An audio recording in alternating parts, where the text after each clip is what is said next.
नमस्कार दोस्तों, सोयाबीन के बाजार में जो सोयाबीन के व्यापारी हैं उनके लिए बड़ी खबर है। सोयाबीन में किस तरीके से कामकाज हो रहा है ये सारी जानकारी आपको यहां पर बताएंगे। तो जैसा कि आप देख रहे हैं, महाराष्ट्र के सोयाबीन से एक बड़ी खबर निकल के आ रही है।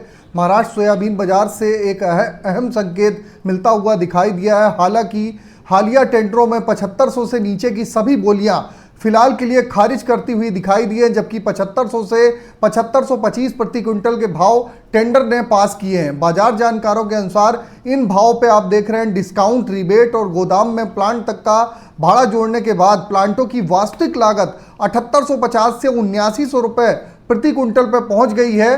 हालांकि दिलचस्प बात यह भी है कि मंडियों में व्यापारी ऊंचे दाम पे खरीदारी इस समय पर कुछ कम कर रहे हैं, जबकि प्लांट डिलीवरी के भाव अपेक्षाकृत नीचे दिखाई दे रहे हैं।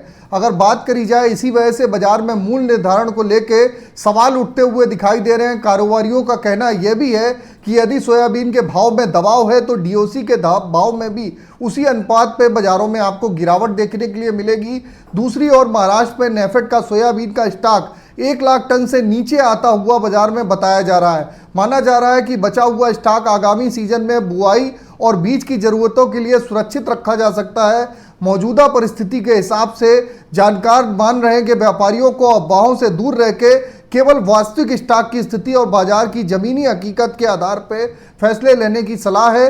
बाजारों में जो अभी मंदा आया है उसका कारण बाजार में जो फॉरेन से जो सोयाबीन आ रहा है, इस वजह से बाजारों में हल्का सा बाजारों में मंदा बाजार में देखने के लिए मिल रहा है। बहुत ज़्यादा बाजार में ओवरऑल मंदा नहीं है। बाजार में गिरावट पे आप खरीदारी करके चलेंगे तो आने वाले समय में और भी अच्छे भाव देखने के लिए मिलेंगे। इसी तरीके की खबरें और मार्केट का ट्रेंड व्यू, खाद तेल तिलहन की जानकारी आप जानना चाहते हैं तो स्क्रीन पर number QR code join button होगा, वहां से आप जुड़ सकते हैं, मार्केट के ट्रेंड व्यू को समझ सकते हैं। धन्यवाद।